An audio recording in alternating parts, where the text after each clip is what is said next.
વેદથી ભરેલી ભલી અનંત અનંત નય નિક્ષેપે વ્યાખ્યાની છે.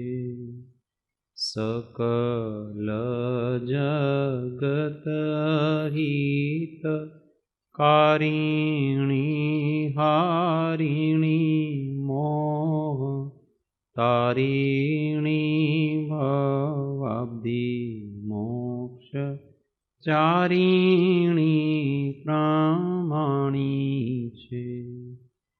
ઉપમા આપ્યાની જેને તમારાખવી તે વ્યર્થ આપવાથી નિજ માપાઈ મેં માની છે. અહો રાજ ચંદ્ર બાળ ખ્યાલ નથી પામતાય જીનેશ્વર તણી જાણી તેણે જાણી છે. ગુરુ રાજ તણી જાણી તેણે જાણી છે.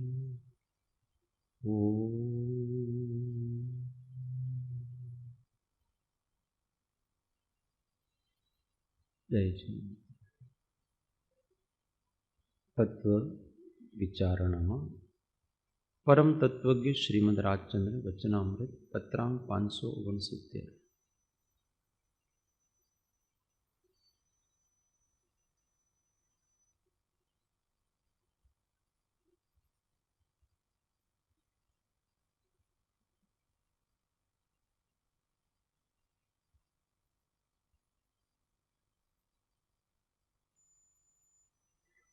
આરંભ પરિગ્રહનું અલ્પત્વ કરવાથી અસત્પ્રસંગનું બળ ઘટે છે. સત્સંગના આશ્રયથી અસત્સંગનું બળ ઘટે છે. અસત્સંગનું બળ ઘટવાથી આત્મવિચાર થવાનો અવકાશ પ્રાપ્ત થાય છે.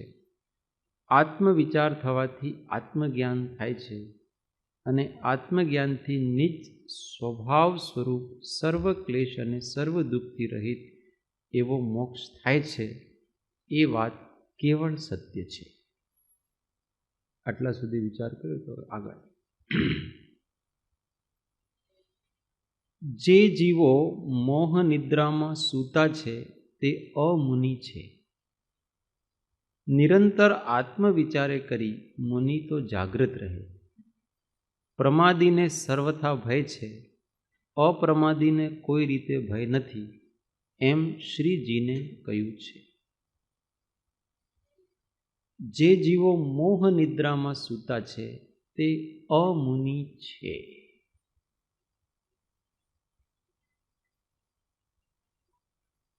અમુનિ એટલે અભાવ. જેમાં મુનિપણાનો અભાવ છે એનું નામ અમુનિ. મુનિપણાનો અભાવ કોના અંદર છે? જે જીવો મોહ નિદ્રામાં સૂતા છે.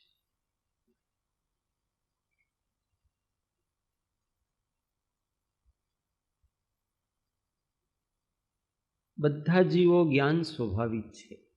सब ज्ञान स्वाभाविक है.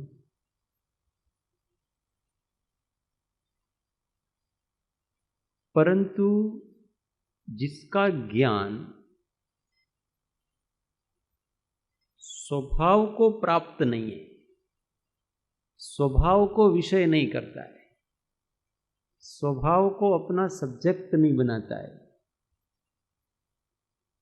और बाहर के पदार्थों को जानकर देख करके उसमें राग द्वेष करता है, उसका नाम मोह कहलाता है. मोहेन संवृतम ज्ञानम स्वभावम लभते नहीं. मोह से आवृत जो ज्ञान है वो स्वभाव को प्राप्त नहीं होता. अपने आप को नहीं जान पाता है, और जो ज्ञान अपने आप को नहीं जान पाता है वो ज्ञान नहीं, अज्ञान है। इसलिए जो अज्ञानी है वो अमुनि है। बहुत अच्छी व्याख्या की। जे मोह जीवो मोह निद्रा में सूता है। वैसे तो जाग रहे हैं, परंतु वस्तु का स्वरूप जैसा है वैसा ज्ञान में नहीं आ रहा है। जो जो भी जानने देखने में आता है उनके प्रति इस जीव को ये अच्छा है, ये बुरा है, ये मेरे लिए उपकारी है, ये मेरे लिए उपकारी नहीं है, ये सुखदायी है, ये दुखदायी है, अथवा तो उसको जो द्रव्य है वैसा द्रव्य नहीं मानते हैं, जिस रूप में अवस्थित है उस रूप में नहीं जानते हैं। और वो सब क्यों हो रहा है? क्योंकि अपने को नहीं जानते।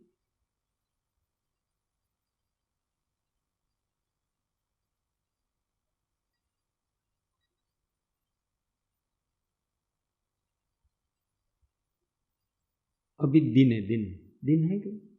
दिन है कि रात? दिन है ऐसा कैसे पता चलता?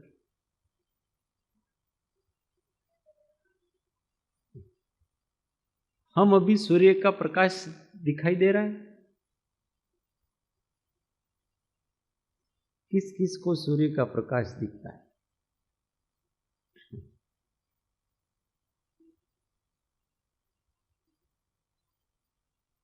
प्रकाश का रंग कैसा है सूर्य के प्रकाश का, जरा बताएंगे? सूर्य के प्रकाश का रंग कैसा?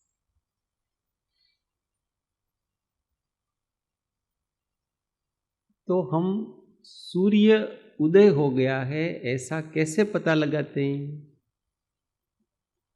कि वस्तुएं दिखती है। प्रकाश में वस्तुएं दिखती है, उससे हमने वस्तु को देखा, हमने सूर्य को नहीं देखा। पर सूर्य के बिना वस्तु नहीं दिखाई दे पाई। प्रकाश होगा तो वस्तु दिखाई देगी ना। ऐसे ही हमारा ज्ञान है वो प्रकाश है, हम चैतन्य प्रकाश है। तो अपना पता कैसे चलता है सामान्य व्यक्ति को?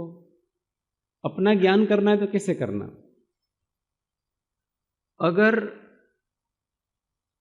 वस्तु सत्ता से आत्मसत्ता का ज्ञान करना है तो कैसे किया जाएगा? वस्तु को देख करके पता चलेगा कि ये वस्तु दिखती है, इसका मतलब देखने वाला कोई है। ये वस्तु प्रकाशित हो रही है, इसका मतलब प्रकाशक कोई है। सूर्य के जो दिख रहे हो तो सूर्य के प्रकाश में प्रकाशित हो रहे हैं। प्रकाशित होने वाला पदार्थ है, इसका मतलब प्रकाश है। तो इस संसार में हमको जो जो भी दिखता है, जो जो भी हमारे ज्ञान में आता है, वो भी इसी का सूचक है कि यहां पर कोई स्वपर प्रकाशक चैतन्य सत्ता है। वो भी कोई पर को प्रकाशित नहीं कर रहा है, सारा ज्ञान स्व को ही प्रकाशित कर रहा है। ज्ञान कभी पर को प्रकाशित करता नहीं। सब कुछ ये कि वो अपने को ही जान रहा है। समझ में आ रही बात? परंतु उसको ये नहीं पता है कि ये मैं हूं। उसको वो दूसरा मान रहा है और वहां विकल्प खड़ा होता है।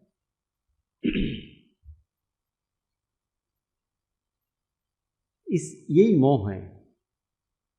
स्व और पर का भेद नहीं कर पा रहा है।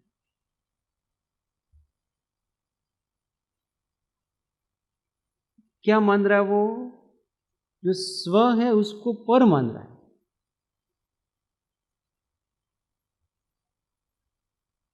और स्व है उसको पर मानेगा तो जितने भी राग द्वेष आदि हैं वो सब पर के निमित्त से होते।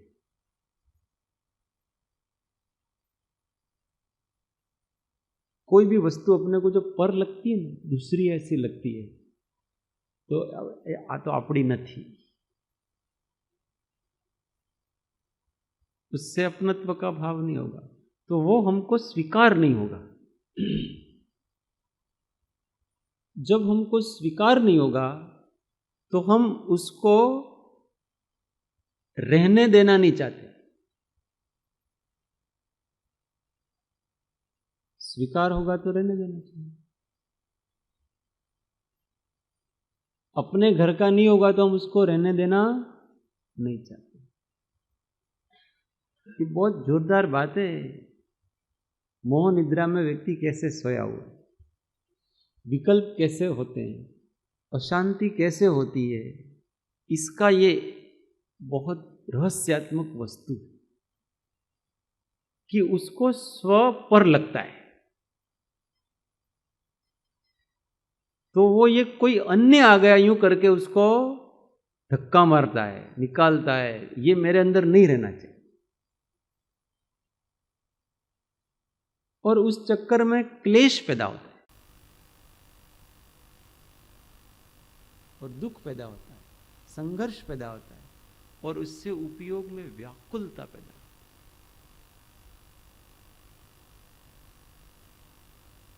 और अगर वो स्व को स्व ही जाने तो कोई दिक्कत ही नहीं। अब बताओ, अगर हम आत्मा की दृष्टि से देखें तो इस सारे विश्व में कोई पर मिलेगा नहीं आपको।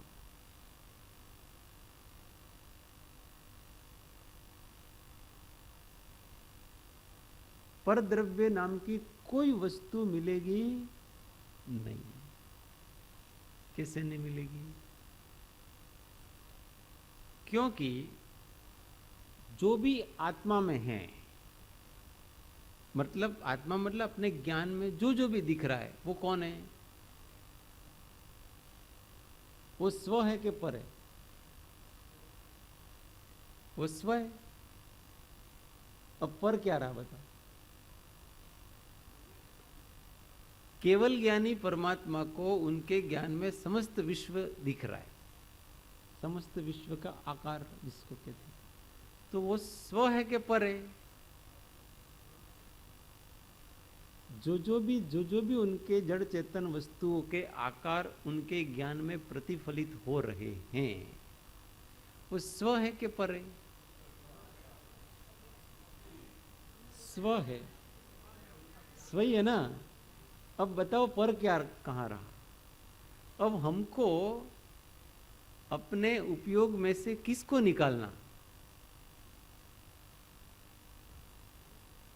किसको निकालना उपयोग में से? हम किससे द्वेष करें? कोई भी व्यक्ति अपने से द्वेष नहीं करेगा। द्वेष हमेशा दूसरों से होता है। और जब दूसरा है ही नहीं, आप द्वेष किससे करो?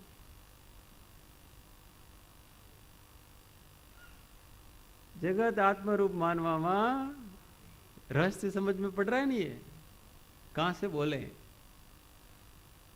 ये सारा जगत आत्मरूप ही है। क्योंकि जो जगत हमारे अंदर है वही हमारा जगत है। जिसको हम जान रहे हैं वही हमारे लिए तो उसी का अर्थ है। और जितना जितना हम जिसको भी जान रहे हैं वो सब कौन है? हम ही हैं। अब स्व का विरोध क्यों? स्व का विरोध क्यों? और हम अज्ञान से, इस प्रमाद से स्व का विरोध करते हैं। अनादिकाल से इस जीव ने किसी का विरोध नहीं किया है, अपना विरोध किया इसने।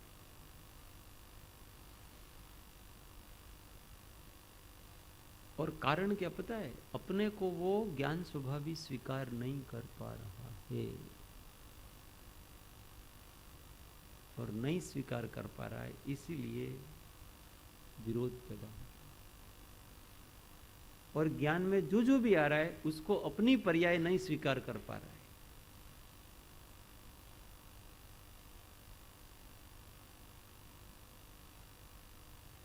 अभेद की दृष्टि कब होती पता है? कि द्रव्य, गुण और पर्याय आपको ये अलग अलग लगे ही नहीं, सब एक ही वस्तु है, और वास्तव में ये एक ही वस्तु है। हमको समझाने के लिए ऐसा है। अगर आप पर्याय को पर मानोगे तो वापस फिर से संघर्ष पैदा हुआ। कैसे संघर्ष? आपके उस केवल ज्ञान की पर्याय में, अथवा मति ज्ञान की पर्याय में, अथवा शुद्ध ज्ञान की पर्याय में ही तो पदार्थ प्रतिफलित हो रहे हैं, झलक रहे हैं। उसको आप पर मानोगे तो उसके मेरे अंदर कोई दूसरे पदार्थ आ गए, वो ज्ञान की पर्याय में ही है। ज्ञान की पर्याय को पर नहीं मान सकते। जो है एक साथ सबको स्वीकार कर लिया जाए कि यहां जो भी है वो मैं हूं, विकल्प पैदा नहीं होगा। ये प्रयोग करके देखना, यहां जो भी है वो सब मैं हूं।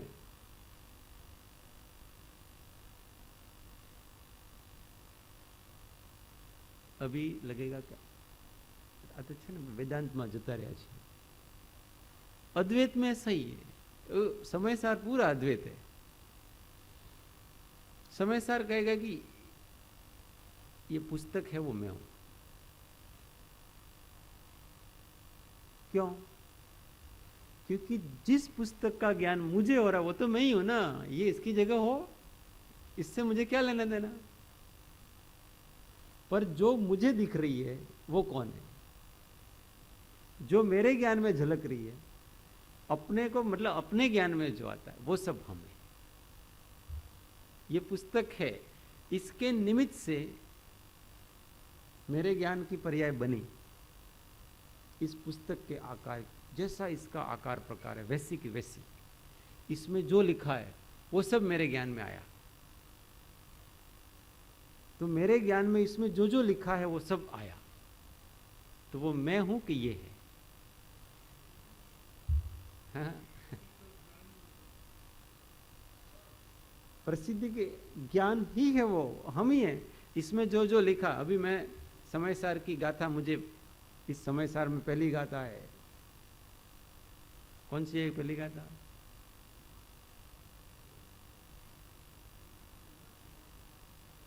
वो तो टीका की, वंदित संवसित ध्रुवम मणो, ये पहली गाथा है। अब वो मेरे ज्ञान में आई, तो ये समय सार की गाथा है कि वो मैं हूं? ये बताओ। समझ में आ रही है? ये शास्त्र जब मेरे ज्ञान में आता है तो ये नहीं रहता, वो मैं हो जाता। हाँ, हम ही है वो, हमारे में ही तो वो ज्ञान हो रहा है समय सार की गाथा का। इस समस्त विश्व का ज्ञान कहाँ हो रहा है? अपने ज्ञान में। और वो ज्ञान किसका है? इन वस्तुओं का है कि हमारा है? हमारा ही है। ज्ञान कभी ज्ञेय का नहीं होता है। ज्ञान तो ज्ञान ज्ञाता का ज्ञान है, इसका ज्ञान कैसे हो गया? इसका अगर ज्ञान हो तो ये चेतन हो, ये ज्ञान स्वभावी हो तो जड़े। हाँ, बहुत जोरदार वस्तु। माइक मोह निद्रा तोड़ने का उपाय सोच रहे हैं। हमको जगत में किसी का विरोध नहीं रहेगा अगर ये वस्तु समझ में आ गई तो, क्योंकि हमको जगत में कोई पर लगेगा ही नहीं।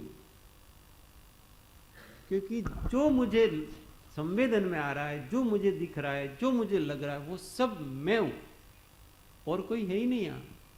बाहर का तो बाहर का है, उसको होने दो, उसकी सत्ता का मुझे कोई लेना नहीं। पर मेरे ज्ञान में वो मेरी सत्ता है, और मेरी सत्ता में केवल मैं रहता हूं और कोई रहता। अनादिकाल से ये जीव अपनी सत्ता में स्वयं ही रहा है और कोई रहा ही नहीं। वही सत्ता ही सत्य है, और उसमें किसी पर का प्रवेश हुआ नहीं, क्योंकि पर है ही नहीं, तो प्रवेश कहां से हुआ? वही है। अब देखो, ये इसको कहते हैं आत्मा का विश्वाकार होना। ये वैश्विक है, पूरे विश्व का आकार ग्रहण कर लेता है। विश्व में जो जो पदार्थ जैसे हैं उसका आकार ग्रहण करना, इसलिए कहते हैं कि ये अनेक रूप है। वास्तव में ज्ञान तो एक है, और उस ज्ञान में आकार अनेक रूप हैं। वो सारे के सारे अनेक रूप हैं, वो भी किसी के किसके हैं? आत्मा की।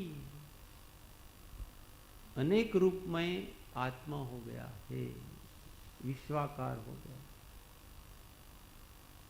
बड़ी जोरदार बात, सब में व्याप्त है। मेरे ज्ञान की पर्याय में वो पुस्तक आया। अभी वो हमें तो ज्ञान की वो पर्याय से भी हटके जो ध्रुव, त्रिकाली ध्रुव है, उसकी दृष्टि करनी पड़ेगी ना। देखो, ध्रुव किसका नाम है? ध्रुव आत्मा ही है। आप सबको एक साथ स्वीकार कर लो। क्यों अलग अलग ये द्रव्य है, ये गुण है, ये पर्याय है, ये है, ऐसा क्यों? क्या हम सबको अनुभव में अपना मैं हूं ऐसा आता है कि नहीं सबको? उसमें अपन क्यों भेद करें ऐसा कि मैं ये हूं, उनमें वो हूं, उनमें द्रव्य हूं, उनमें गुण हूं, उनमें पर्याय? ये जब तक भेद करेंगे विकल्प आएगा। और समग्र सत्ता को स्वीकार कर लो आप, और उस सत्ता में जो जो परिलक्षित हो रहा है उस सबको स्वीकार कर लो, कोई विकल्प ही नहीं होगा। अभेद दृष्टि इसको कहते हैं कि हम जब भेद करते हैं ना, अब अच्छा पर्याय को छोड़ के द्रव्य को भेद करोगे नहीं, ये सब तो भी आप कहीं न कहीं तुम्हारे दिमाग में पर्याय रहेगी, अथवा तुम्हारे दिमाग में द्रव्य रहेगा, ये इससे अलग है। यहां भेद कोई नहीं है, जो है सो समय सार में यही कहा, जो है सो है। उसको आप न द्रव्य कह सकते हैं, न पर्याय कह सकते हैं, न गुण कह सकते हैं, ये सब का मिला करके एक वस्तु, एक सत्ता है। सत्य को विषय किया जाए, जो सत्य को विषय करता है अभेद, उसी का नाम सत्पुरुष। और जो टुकड़े टुकड़े करता रहता है वो विकल्पों में उलझा रहता। सत्य का कभी नाश नहीं होता, इसलिए वो अविनाशी। क्या कभी अपना नाश हुआ? कभी कोई ऐसा कह सकता है कि मैं 1 मिनट पहले नहीं था?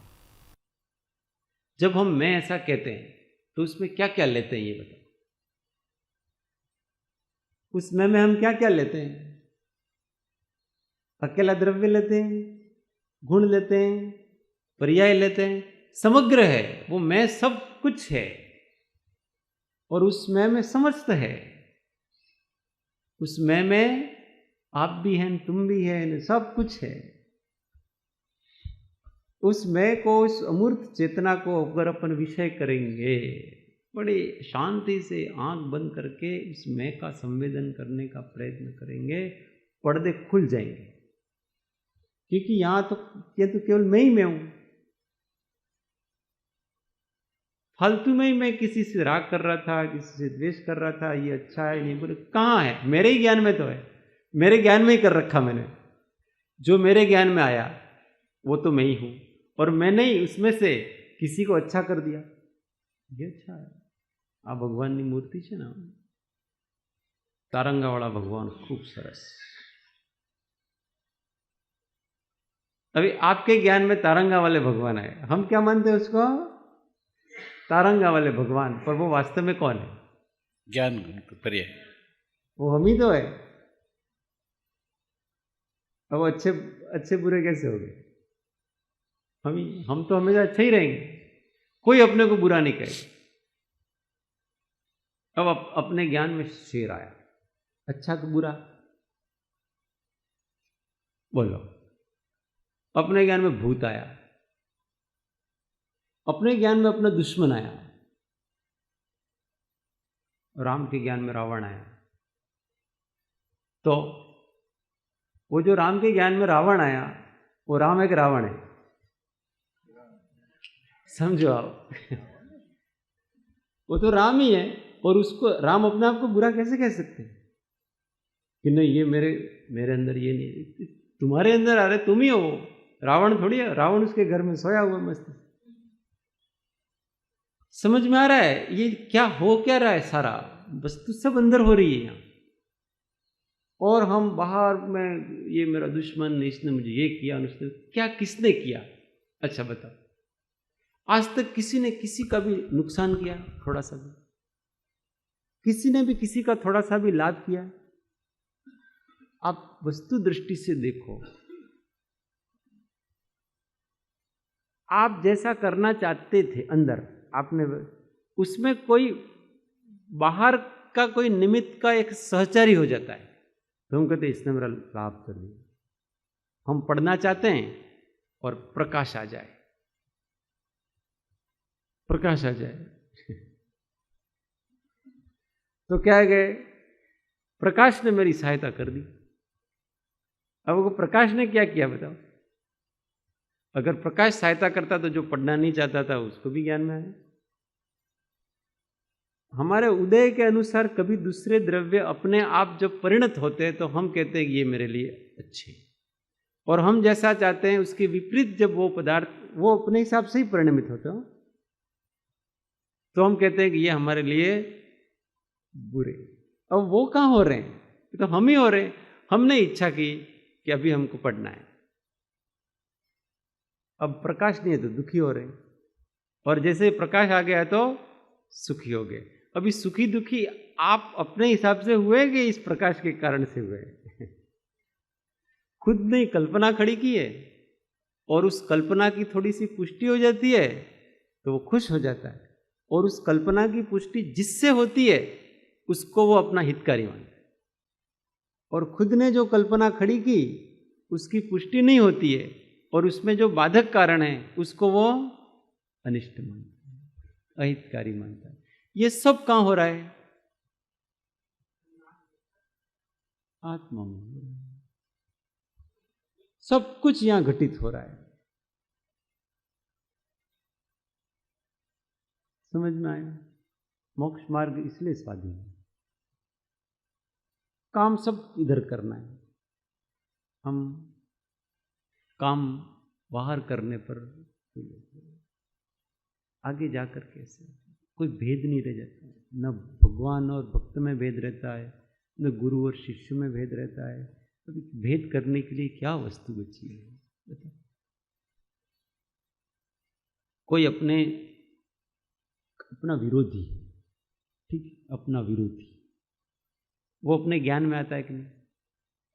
अपने ज्ञान में आ रहा है, वो अपना विरोधी है क्या? वो कौन है? किसी ने अपने कहा ये ना आपकी निंदा कर रहा था, और कुछ भी बात होती है ना आपकी बात काट देता हो, आपको आगे ही नहीं आने देता हो।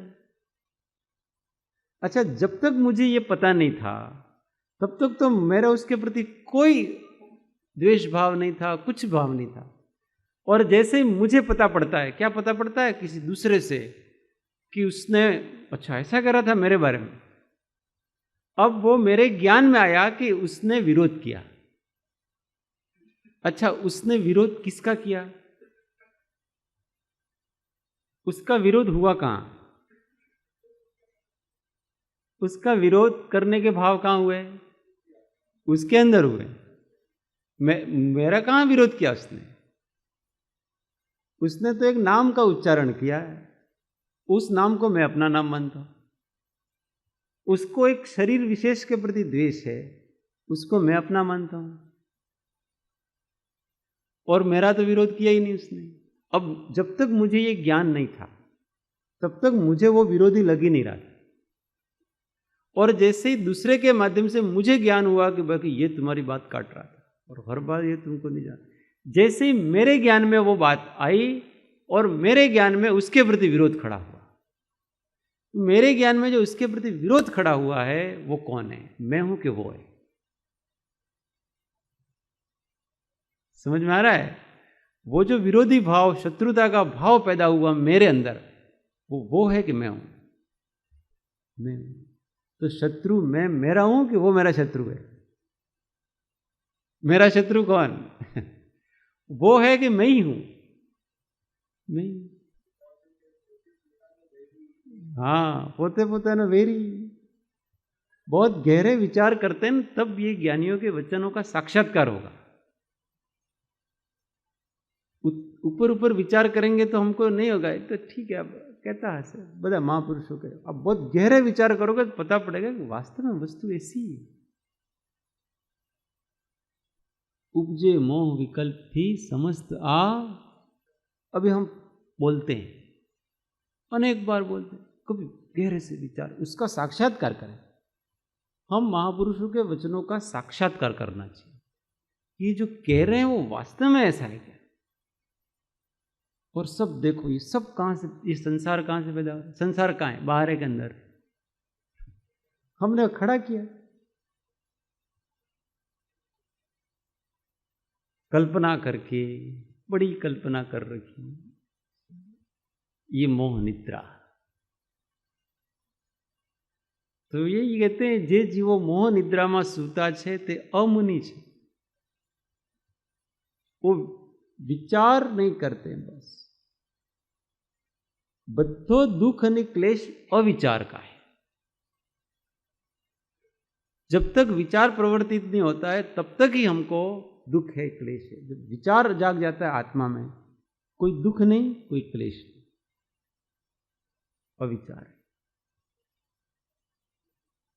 तो निरंतर आत्म विचार करी मुनि तो जागृत रहे। मुनि जागृत कैसे रहता है? आत्म विचार करके।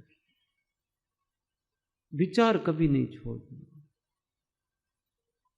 विचार का मतलब होता है ज्ञान की जागृति, अपने स्वरूप की जागृति। और क्योंकि हम अभी, विचार इसलिए कहते हैं इसको कि अभी हम सद्मस्त हैं और हमारे पास दो ही ज्ञान है, मति ज्ञान और शुद्ध ज्ञान। वो शुद्ध ज्ञान है, वो विचार रूप है, चिंतन रूप है। तो हमको जो भी ज्ञान होगा वो विचार रूपी होगा। हमको आत्मा का ज्ञान होगा वो भी विचार रूपी होगा। इसलिए 12वें गुण स्थान तक आत्मा अनुभव विचार रूपी है। बात समझ में आ रही? 12वें गुण स्थान तक जो आत्म अनुभव होगा वो विचार पूर्वक ही होगा। बस उसमें से विकल्प कम होते जाते हैं, आनंद बढ़ता जाता है। सुख किसका बढ़ रहा है पता है? विकल्प कम हो रहे हैं, मोह कम हो रहा है, कषाय कम हो रही है, उसका सुख है। आपके विचारों में जितनी निर्मलता आती जाएगी उतना उतना आत्मिक आनंद बढ़ता जाएगा। इसी को अपन निर्विकल्प सुख कहते हैं। जितने जितने वस्तु संबंधी विकल्प खत्म, जितना जितना ज्ञान स्पष्ट होता जाएगा, शंका दोष नष्ट होगा। और जितने जितने राग कम होगा, चिंता दोष खत्म होगा। और अभ्यंतर वासना समाप्त होगी, इच्छा दोष खत्म होगा। कल 3 दोषों की बात करी थी। ये तीनों जैसे जैसे घटते जाएंगे आनंद बढ़ता जाएगा। और इन तीनों का साधन क्या है? विचार। विचार की निर्मलता से धीमे धीमे एक एक करके ये श्रेणी चढ़ता जाता है। जेम जेम हो सूक्ष्म विचार, विचार सूक्ष्म होते जाते हैं तो विकल्प रहित होता जाता है। 12वें गुण स्थान तक निर्विकल्प समाधि है, निर्विचार समाधि नहीं है। निर्विचार नाम की समाधि कोई होती ही नहीं है। वो केवल ज्ञान होता है तो फिर वो श्रुत ज्ञान चला जाता है। श्रुत ज्ञान जो विचार रूप था वो चला गया। अब लोकालोक प्रकाश मात्र सहज ज्ञान है, केवल ज्ञान है। उसमें वो विचार रूप नहीं है, वो प्रत्यक्ष ज्ञान। और हम विचार नष्ट करने का प्रयत्न करते हैं। क्या करते हैं? क्योंकि जड़ बन रहे हैं हम सभी। विचार नष्ट कर देंगे तो जड़ बन जाएंगे। विचार जितना हो सके उतना सूक्ष्म किया जाए, निर्मल किया जाए। विचारों से थकना नहीं, विचार पूर्वक जागृति रखो और धीमे धीमे धीमे वो विचार निर्मल होंगे। इतने शांत हो जाएंगे अपन कि वो विचार चल रहा वो भी अपने को पता नहीं चलेगा। उस विचार में जो आनंद है ना, उसमें एक में खो जाता है। पर रहेगा विचार अंत तक। केवल ज्ञान के पूर्व समय तक वो विचार आपका रहेगा। कुछ बुद्धिपूर्वक रहेगा, कुछ विकल्प कम होते जाएंगे। विकल्प क्या है? मोहनी कर्म के उदय से वस्तु संबंधी अस्पष्टता होती है, तो उससे इष्ट अनिष्टपना रहता है और उससे राग द्वेष होते हैं। ये विकल्प है। और विचार से वस्तु संबंधी स्पष्टता बढ़ती है और उससे शंका चली जाती है, चिंता चली जाती है और शांत हो जाता है। तो इच्छा नष्ट होती है, मंद होती है, उससे आनंद बढ़ता है। इसलिए विचारे करी ने जागृत, मुनि के लिए कह रहे हैं निरंतर आत्म विचारे करी मुनि तो जागृत रहे। इसलिए कृपालुदेव ने विचार बल बढ़ाने का 5 प्रकार के बल है ना। जिज्ञासा बल, पहले तो उस वस्तु की जिज्ञासा जितना हो सके उतनी बढ़ाओ, वो बल है, अपने शक्ति है। जिज्ञासा एक सामर्थ्य है कि मुझे वही चाहिए, उसके संबंधी मुझे पूरा जानना है, उसी को जानना है। तत्प्रष्टव्यम तद्दृष्टव्यम तदिष्टव्यम, उसी को पूछो, उसी को देखो, उसी को जानो, उसी के। ये जिज्ञासा बल। और उससे जैसे जिज्ञासा बढ़ेगी तो उसके संबंध में विचार प्रवर्तित होगा और विचार बढ़ाते जाओ। भिन्न भिन्न प्रकार से उसको, उसके संबंध में उसके स्वरूप का विचार किया जाए। इससे क्या होगा पता है? जैसे जैसे विचार बढ़ता जाएगा तो हम एकाग्र होते जाएंगे, तो अपने को पर द्रव्यों के विकल्प समाप्त हो जाएंगे। पर द्रव्य की तरफ ध्यान नहीं जाएगा। इसका नाम वैराग्य। वैराग्य अपना आप बढ़ेगा। और जब पर द्रव्य की तरफ से ध्यान हटेगा, वैराग बढ़ेगा, तो हम एकाग्र हो जाएंगे। इसका नाम ध्यान बल है। और जब हम एकाग्र हो जाएंगे तो अपने ज्ञान स्वभाव में ज्ञान रूप हो जाएंगे। इसका नाम ज्ञान बल है। ऐसे बल बढ़ते जाएंगे। अब विचार बल, विचार को नहीं छोड़, कभी थकना। इसलिए उपनिषदों में, केवल्य उपनिषद, उसमें मंगलाचरण करके फिर ऐसी एक गाथा लिखते हैं कि हे भगवान, मेरी इंद्रियों को पुष्ट करें, मेरे मन को पुष्ट करें।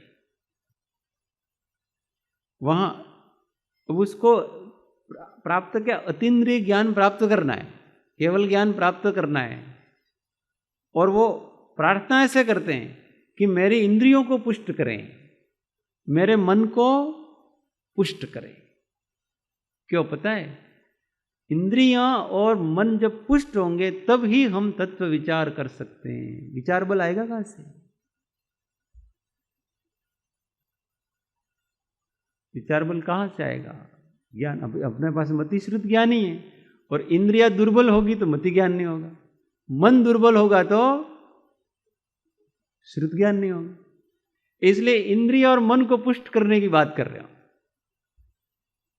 स्वस्थ हो, पुष्ट हो, हर एक इंद्रिय अपने अपने विषय को बहुत गहराई से जाने, और मन भी विविध विविध प्रकार के, समस्त प्रकार के चिंतन करने में समर्थ हो। हमारा मन ही तो समर्थ नहीं होता है।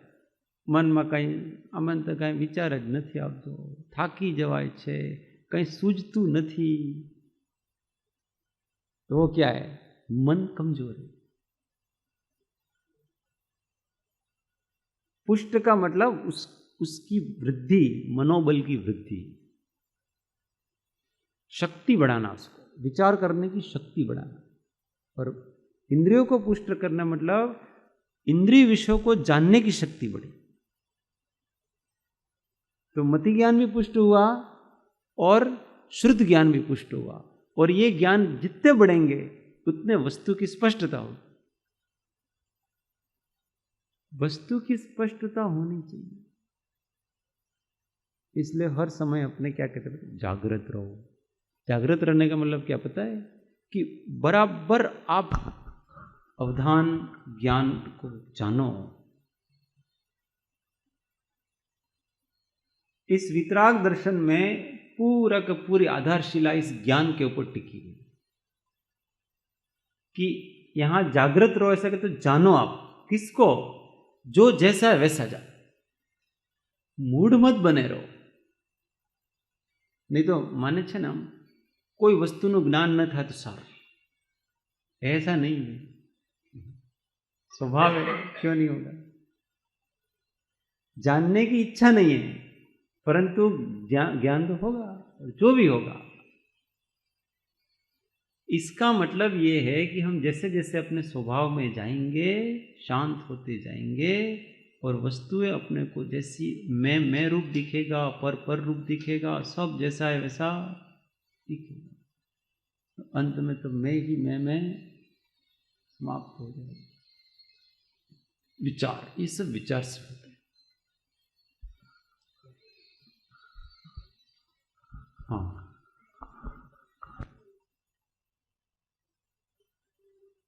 हाँ, भाव और विचार, विचार है। देखो, जीव बेंचरी का प्रश्न है कि हम भाव स्वरूप हैं। भाव किसको कहते हैं? पहले तो प्रत्येक शब्द है ना, उसके अर्थ के मूल में जाओ। हमने लोक में जो अर्थ होते हैं उसी से परिचित हैं, इसलिए हमारे स्वरूप संबंधी विपर्यास रहते हैं। हम भाव किसको समझते हैं पता है? प्रेम का भाव आया, भक्ति का भाव आया, लागणी, भावनाएं, उसको हम भाव कहते हैं। ये तो सब विकार हैं सारे के सारे। भाव किसका नाम है? भाव शब्द भव से बना है, जो है, जो होता है, उसका नाम भाव कहते हैं। तो वो जो द्रव्य और गुणों की जो पर्याय होती है ना, उसको भाव कहते हैं। अब आत्मा में कितने गुण हैं? अनंत। प्रत्येक गुण का भाव है, प्रत्येक गुण एक भाव है, और उसकी अपनी अपनी पर्याय है। तो ज्ञान एक भाव है, क्योंकि ज्ञान शक्ति है। दर्शन एक भाव है, वो एक शक्ति है। सुख एक भाव है, वीर्य एक भाव है, अस्तित्व एक भाव है, चारित्र एक भाव है, वस्तुत्व एक भाव है। ऐसे अनेक प्रकार के भाव है, सब भाव है ये, क्योंकि सब हैं। अब ज्ञान की पर्याय का नाम ज्ञान भाव। समझ में आया? ज्ञान की पर्याय का मतलब, तो आत्मा भाव स्वरूप है का मतलब इन समस्त गुणों का समुच्चय है, वो आत्मा है, और वो सभी भाव ही हैं, सारे सारे। तो जो जानने देखने का काम करता है वैसी शक्ति, उसका नाम ज्ञान भाव, उपयोग भाव, अथवा जो भी चैतन्य भाव। ऐसा भाव सबके पीछे लगाना। ऐसे ही पुद्गलों के भी भाव, स्पर्श भाव, स्पर्श है इसलिए उसको स्पर्श भाव का। रस है, भाव मतलब है, इसलिए वो रस भाव का। शब्द और गंध है, इसलिए उसको गंध भाव का। सब भाव। आकाश भी एक भाव है, काल भी एक भाव है। हाँ, तो ये भाव का मतलब ये समझना। भाव का मतलब ऐसा नहीं कि इमोशंस मात्र, इतना समझना तब समझ में आएगा कि भाव का मतलब वस्तु का होना, और वो जो अपनी अवस्था होती है उसको भाव कहते हैं, और शक्ति का नाम परम भाव। એટલે પૂતગલના ભાવ કીધા જ છે ને, એટલે જે રસ સ્પર્શ કરતો એટલે પૂતગલના પણ ભાવ જ છે ને, એ ભાવ ગણાય છે। भाव से तो उस मूल में जाएंगे तो वो सत है, वो अनंत भाव रूप है। उस सत में अनंत शक्ति आए, सब भाव। हाँ, शक्ति कहो, भाव कहो, गुण कहो, ये सब एक अर्थवाची। સમાધિ તંત્રમાં જે કીધું છે ગાથામાં, ઇન્દ્રિય સર્વ નિરોધીને મન કરીને સ્થિર રૂપ, ક્ષણભર જો તાજે દિશે તે છે આત્મ સ્વરૂપ, પરમાત્મા સ્વરૂપ।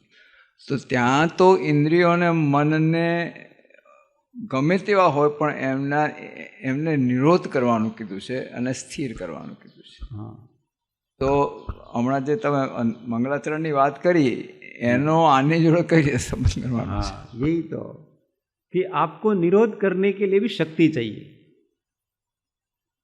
समझ में आया ना? इंद्रियों का निरोध करने का अर्थ ये है कि जो विषयों की ओर भागती हुई इंद्रिय ज्ञान है उसका निरोध करना है। विषयों की ओर भागता हुआ जो इंद्रिय ज्ञान है उसका निरोध करना है, विषय को जानने की शक्ति का निरोध नहीं करना है। शक्ति तो हम किसी इंद्रिय विषय को जिस प्रकार से जान, उससे अनंत गुना अधिक उसी विषय को केवल ही जानते हैं। शक्ति उसमें इंद्रिय ज्ञान की बहुत है। केवली भगवान में इंद्रिय ज्ञान की शक्ति कितनी है? अपने से अनंत गुनी। हम जिस शब्द को कर्ण के द्वारा जानते हैं उसको अनंत गुना अधिक स्पष्टता से वो अपने ज्ञान से जानते हैं।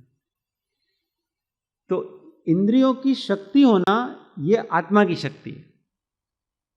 उस शक्तियों का विषयों की तरफ भागना, उसको रोकना इसना। और इसके लिए भी आपको ज्ञान शक्ति चाहिए। समझ में है ना? उसके लिए भी सामर्थ्य चाहिए। जिसके पास सामर्थ्य नहीं होता है ना, वो अपने आप का निरोध कर सकता। इसलिए देखो, मुनि किसी को बनना है, अगर पांचों इंद्रियों में से कोई भी इंद्रिय कम है वो मुनि दीक्षा नहीं ले सकता। तो कहते हैं कि वहां तो इंद्रियों का निरोध करना है भाई, वहां तो पंचेंद्रिय विषयों का निरोध करना है।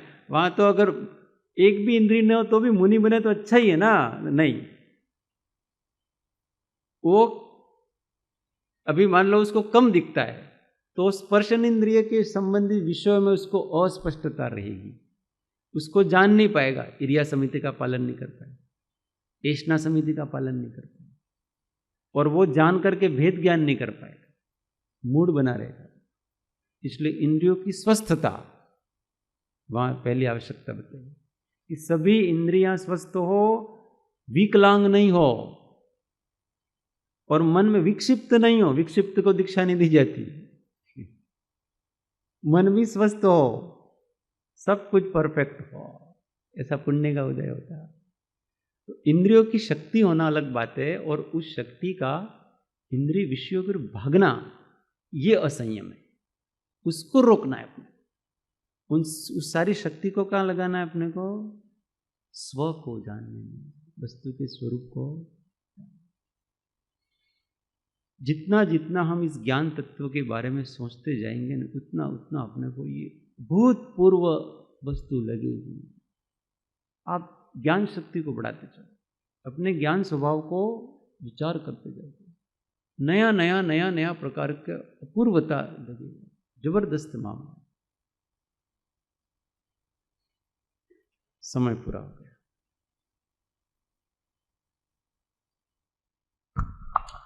स्पष्टता और सूक्ष्मता का क्या संबंध होगा?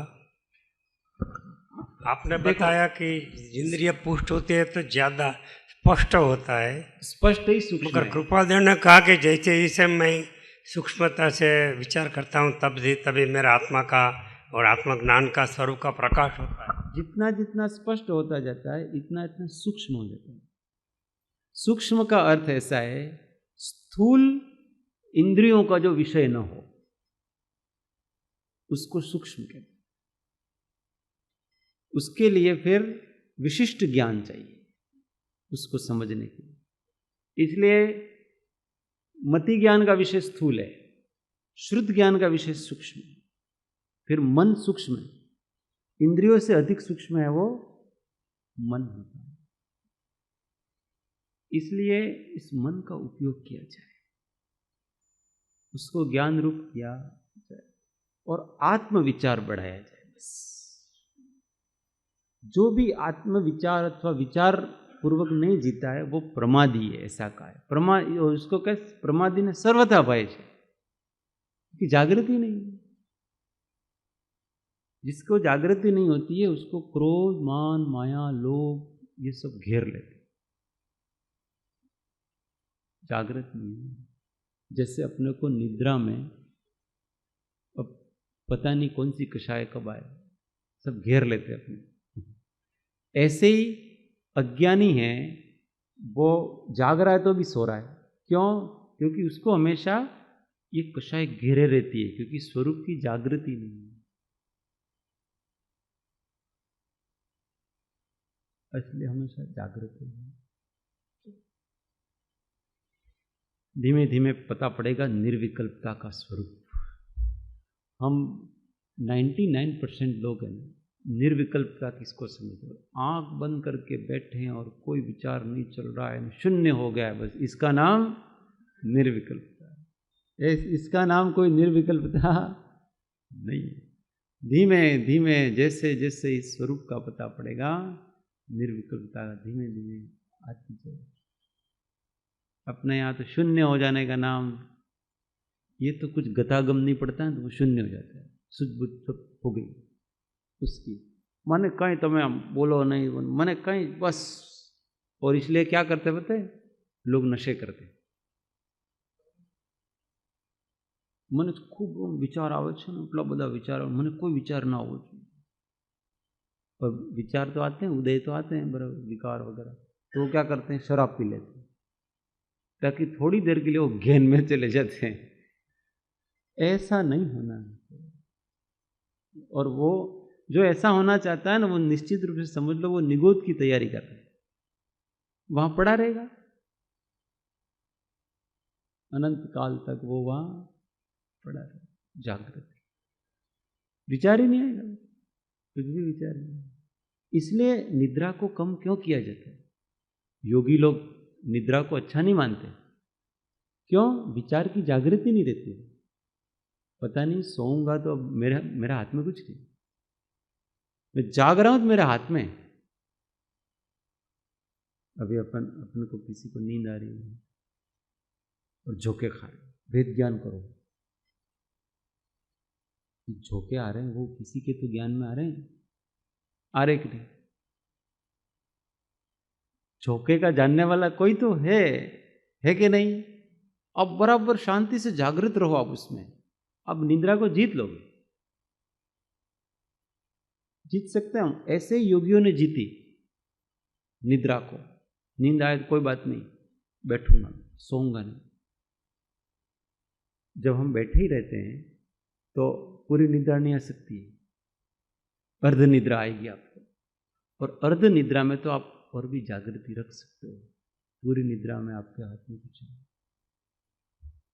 थोड़ी शराब चढ़ती है तो थोड़ा ध्यान रहता है कि मेरा घर का रास्ता इस गली में है। ये भले लड़खड़ाते हुए, परंतु वो घर पर पहुंच जाता है लड़खड़ाते हुए भी, परंतु बहुत पी ली, चल ही नहीं सकता।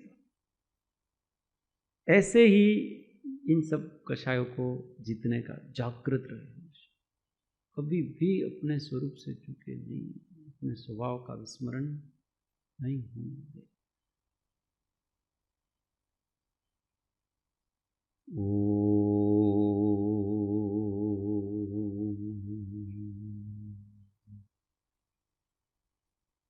सुख धाम अनंत सुसंत चहि, दिन रात्र रहे तध्यान महि। पर शांति अनंत सुधामय, प्रणमो पद ते वर्ते जय। ओ प्रणमो पद ते वर्ते। सद्गुरु परम कृपाळु त्रिलोकनाथ की जय। सब संतन की आनंद धन। ओ